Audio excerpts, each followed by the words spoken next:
Hola a todos. El 28 de mayo de 2012 aquí en Colombia, comenzó la serie documentada El Patrón del Mal, basada en el famoso libro La Parábola de Pablo. Una investigación que duró alrededor de 5 años, la cual inició en 1995, donde Alonso Salazar, exalcalde de Medellín, periodista y escritor, reunió y analizó toda clase de archivos periodísticos y policiales, testimonios de otros capos, familiares y sicarios de Pablo Escobar. Es por eso que actualmente en Colombia, el libro La Parábola de Pablo es considerado como la mejor biografía que existe de Pablo Escobar y el cartel de Medellín. Pero antes de comenzar a analizar los testimonios del Chino Millán, los cuales solo los ha dado en el extranjero, vamos a dejar algo en claro. En nuestro país no existe nada en absoluto que vincule a este tipo con el cartel de Medellín, en los archivos periodísticos y policiales no aparece y mucho menos en los archivos de video, en los carteles de recompensas no está su foto ni nombre y más importante, las personas que vivieron en esa época no saben quién es y en la historia de Colombia no aparece.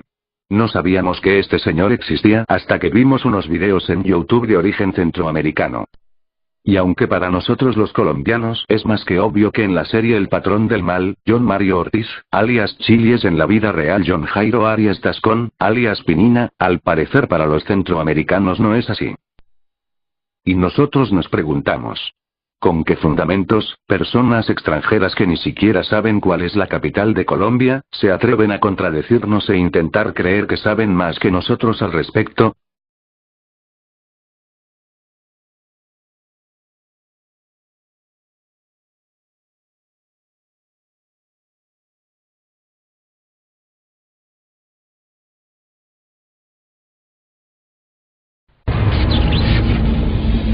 Y aquí seguimos en el lanzamiento de Escobar, El Patrón del Mal. Me encuentro pues con Chili, la mano derecha de Pablo Escobar en esta producción. Cuéntanos un poco de este personaje.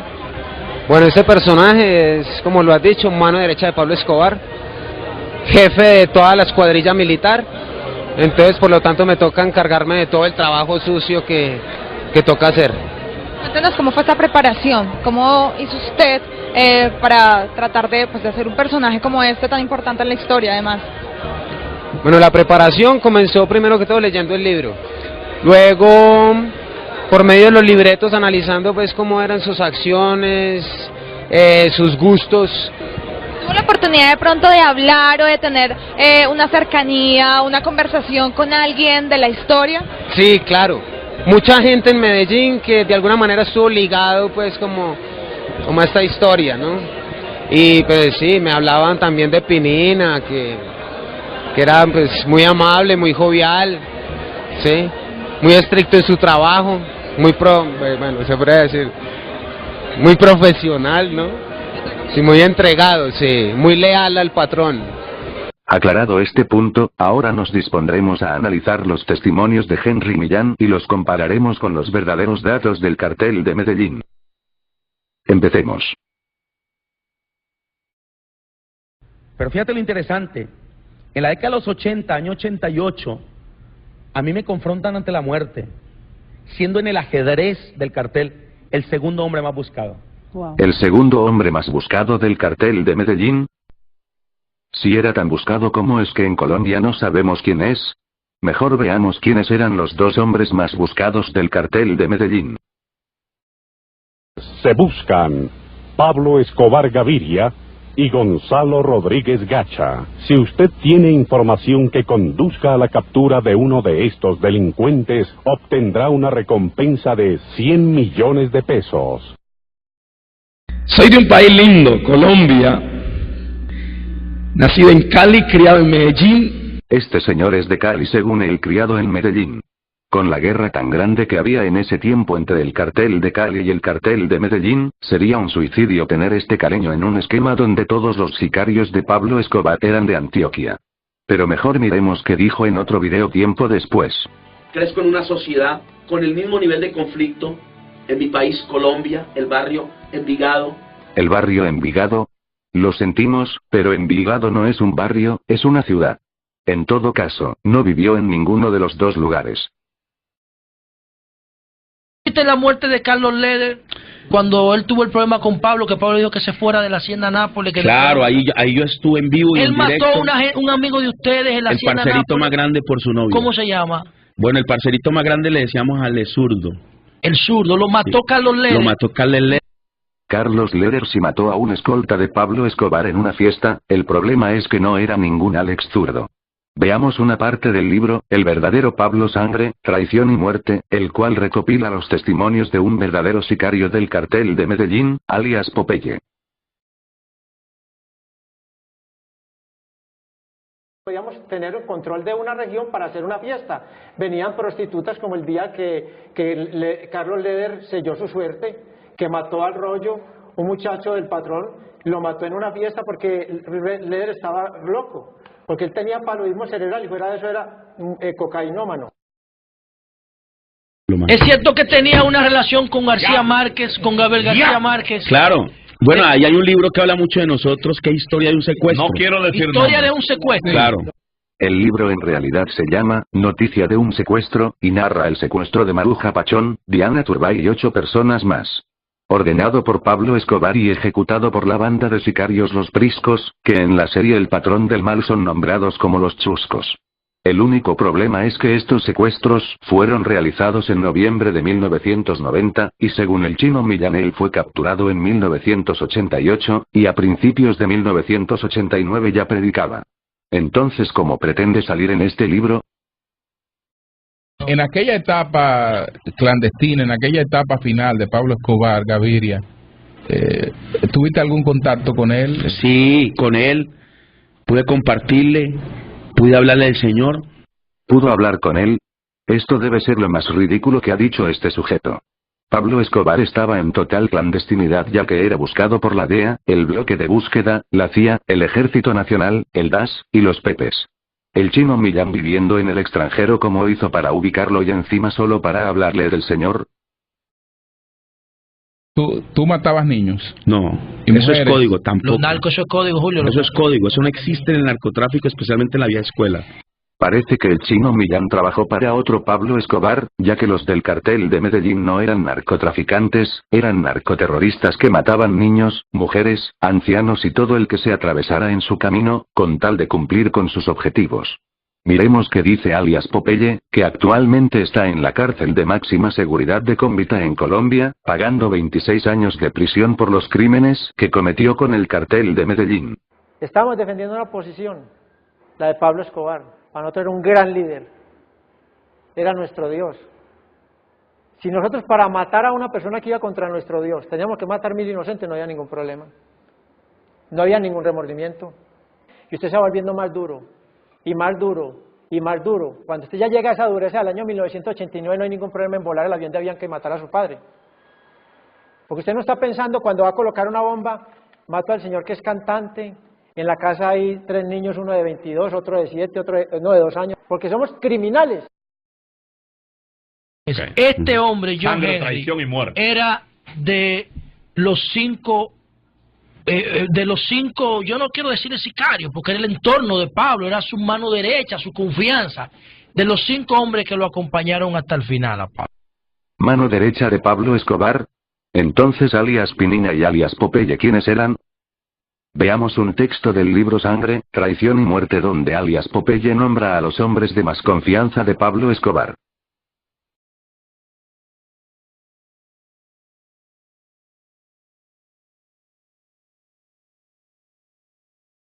Mi historia empieza desde los 6 años, cuando Pablo no era un narcotraficante. En ese tiempo, el histórico cartel de Medellín se fundamenta por familias muy poderosas, el cual Pablo no era parte de la historia, como los Henao, los Bustamante, los Ochoa. ¿Es que estos periodistas de Centroamérica no se documentan? En ese tiempo no existía el cartel, existían pequeños traficantes independientes. Fue Pablo Escobar quien reunió y organizó a los Ochoa, a Carlos Leder, al mexicano, a Juan Mata Ballesteros, Griselda Blanco y Gilberto Rendón Hurtado, y juntos fundaron el cartel de Medellín. Los Henao y los Bustamante no tienen nada que ver con el cartel de Medellín, ya que ellos son los fundadores del cartel del norte del Valle. Fernando Henao Montoya, Arcángel Henao Montoya alias El Mocho, Lorena Henao, José Orlando Henao, Hernando Gómez Bustamante alias Rasguño, Juan Carlos Abadía alias Chupeta, Don Diego, entre otros. ¿Cuándo matas la primera persona? 12 años de edad, mi bautizo. ¿Quién era?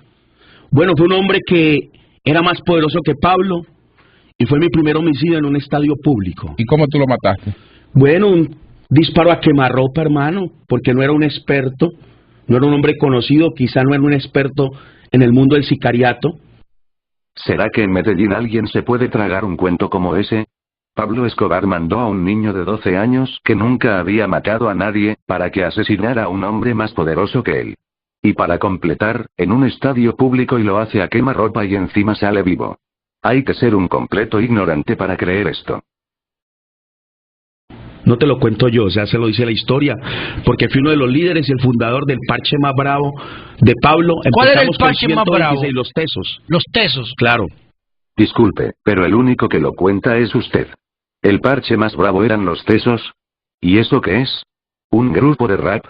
La historia nos cuenta que al servicio del cartel de Medellín hubo varias bandas de sicarios, los Magníficos, los Nachos, entre otras, pero la principal y más antigua fue la sanguinaria banda de los Priscos.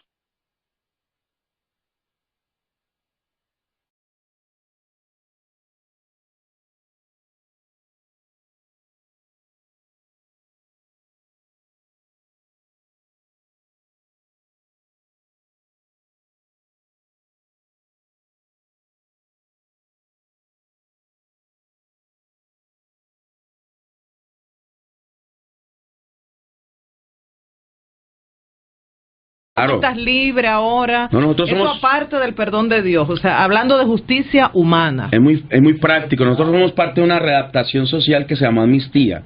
Yo soy parte de la primera sociedad que migra a una readaptación social. Y eso es bajo la validación del gobierno soberano de Colombia y del Ministerio de Justicia. ¿En qué presidente? ¿Pastrana? En el tiempo de Pastrana. Sí, claro. El presidente Pastrana, Andrés Pastrana, presidente de Colombia entre el 7 de agosto de 1998 al 7 de agosto de 2002. Este sicario de mentiras, Chino Millán según su historieta, estuvo hasta diciembre de 1988 en el cartel de Medellín. ¿Cómo obtuvo una amnistía? Como pueden ver, las fechas no cuadran, y si este pseudo sicario hubiera matado tanta gente como dice, estaría tras las rejas. Recordemos que a pesar de que Popeye, Otto, el Osito, el Mugre, el Arrete, entre otros miembros del cartel de Medellín se entregaron a la justicia, todos fueron a prisión, porque en Colombia no se le dio indulto a nadie, solo había rebaja de penas por entregarse. El que menos pagó cárcel pagó 6 años, el resto fueron condenados a más de 10 y 20 años. Los que no se sometieron a la justicia fueron asesinados por las autoridades o los pepes, incluso algunos que huyeron a países vecinos.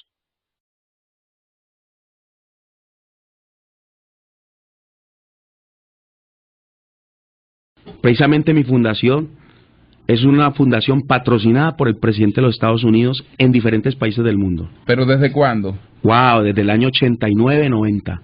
Ya en 1989 tenía una fundación en Estados Unidos. Según él, supuestamente se retiró del cartel en diciembre de 1988, era drogadicto desde los 7 años y había matado más de 200 personas. No hay que ser experto para saber que una persona así necesita de un tratamiento psicológico especializado para lograr su rehabilitación y readaptación a la sociedad, lo que en muchos casos no se logra al 100%. A esto se le suma que en su autobiografía dice que a finales de 1989 conoció a una mujer en Brasil que le predicó el evangelio. ¿Cómo hizo para salir de Colombia y viajar a 2 países y sin rehabilitación y sin amnistía y hasta sin visa? Ya que él mismo dice que fue después de 1990 que lo indultaron. ¿Cómo diablos le otorgaron la visa para Estados Unidos a un delincuente? Pues sencillo, se la dieron porque no tenía antecedentes penales, porque no fue sicario de ningún cartel. Antes de convertirme yo ganaba 6.5 millones de dólares por atentado con Pablo. Tenemos hoy con nosotros a John Henry Millán. Desde los 13 hasta los 17 años trabajó como sicario o asesino a sueldo. Ha matado varias personas por contrato. Por cada asesinato le pagaban de 5 a 10 mil dólares.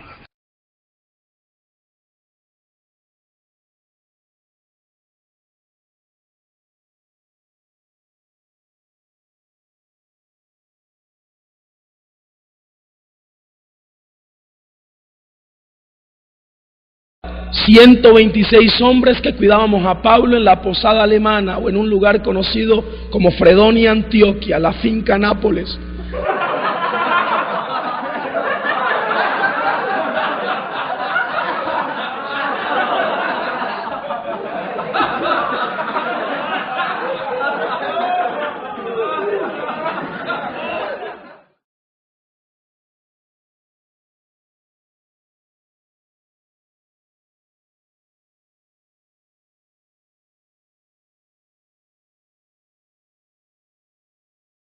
Nosotros vivíamos en un recinto llamado la finca Nápoles, en Fredonia, Antioquia.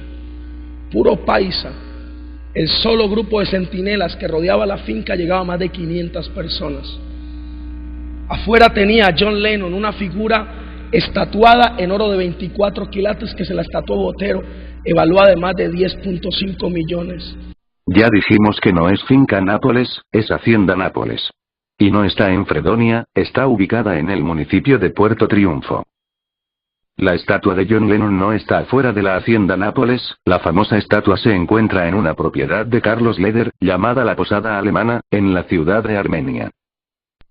No es de oro de 24 quilates, esta estatua es de bronce. Y no es una obra de Botero, fue hecha por otro gran escultor colombiano, llamado Rodrigo Arenas. Bueno amigos, como han podido ver, este sujeto vive en un mundo de mentiras, las cuales son fáciles de ver si se es colombiano o si se investiga un poco. La gente que no conoce nada sobre la verdadera historia del cartel de Medellín se traga fácilmente estos cuentos. Pero hay que admitir que hay cosas inverosímiles las cuales hay que ser demasiado ingenuo para creerlas.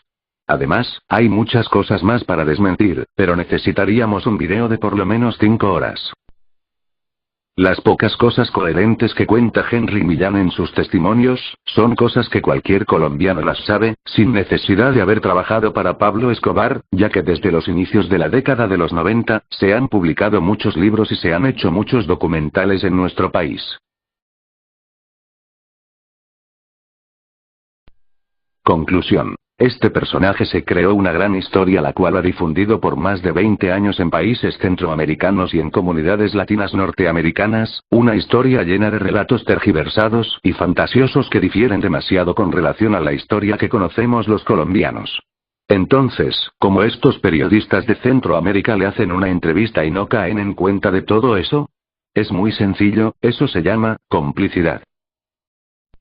Y una prueba de eso es que en la propia entrevista hablan del libro de alias Popeye Sangre, Traición y Muerte, eso quiere decir que estos pseudo periodistas sabían que estaba mintiendo, ya que si se habían leído el libro era lógico saber que lo que decía era totalmente falso.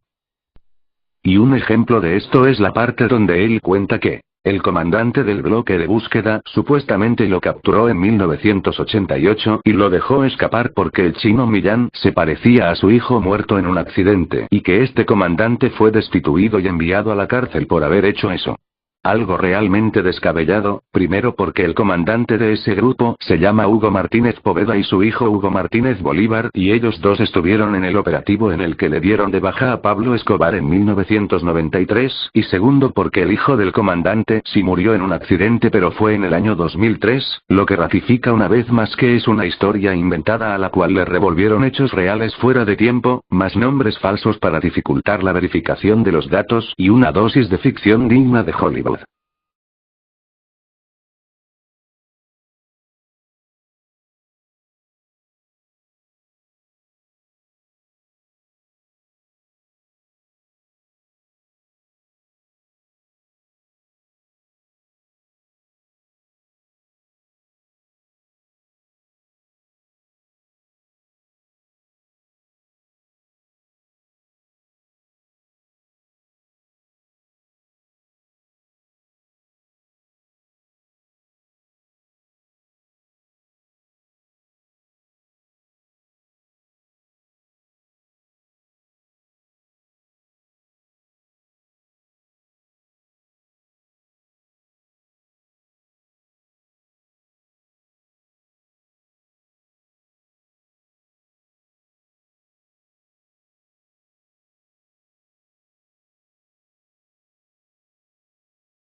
Era corredor campeón internacional de ciclocross y velocidad en persecución, Daytona.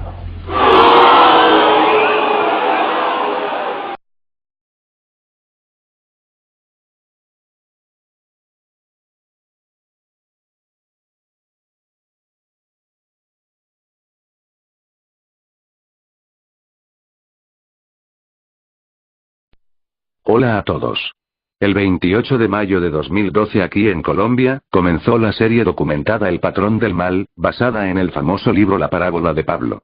Una investigación que duró alrededor de 5 años, la cual inició en 1995, donde Alonso Salazar, exalcalde de Medellín, periodista y escritor, reunió y analizó toda clase de archivos. Su foto ni nombre y, más importante, las personas que vivieron en esa época no saben quién es y en la historia de Colombia no aparece. No sabíamos que este señor existía hasta que vimos unos videos en YouTube de origen centroamericano. Y aunque para nosotros los colombianos es más que obvio que en la serie El Patrón del Mal, John Mario Ortiz, alias Chili, es en la vida real John Jairo Arias Tascón, alias Pinina, al parecer para los centroamericanos no es así. Y nosotros nos preguntamos: ¿con qué fundamentos, personas extranjeras que ni siquiera saben cuál es la capital de Colombia, se atreven a con vivos periodísticos y policiales, testimonios de otros capos, familiares y sicarios de Pablo Escobar? Es por eso que actualmente en Colombia, el libro La Parábola de Pablo es considerado como la mejor biografía que existe de Pablo Escobar y el cartel de Medellín. Pero antes de comenzar a analizar los testimonios del Chino Millán, los cuales solo los ha dado en el extranjero, vamos a dejar algo en claro. En nuestro país no existe nada en absoluto que vincule a este tipo con el cartel de Medellín, en los archivos periodísticos y policiales no aparece y mucho menos en los archivos de video, en los carteles de recompensas no era decirnos e intentar creer que saben más que nosotros al respecto.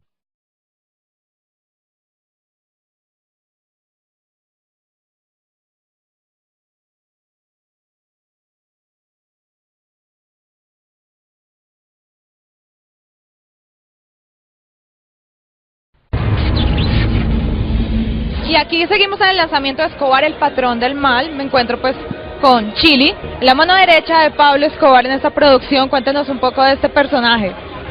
Bueno, este personaje es, como lo has dicho, mano derecha de Pablo Escobar, jefe de toda la escuadrilla militar. Entonces, por lo tanto, me toca encargarme de todo el trabajo sucio que toca hacer. Cuéntenos cómo fue esta preparación, cómo hizo usted para tratar de hacer un personaje como este tan importante en la historia, además. Bueno, la preparación comenzó primero que todo leyendo el libro, luego por medio de los libretos analizando pues cómo eran sus acciones, sus gustos. ¿Tuvo la oportunidad de pronto de hablar o de tener una cercanía, una conversación con alguien de la historia?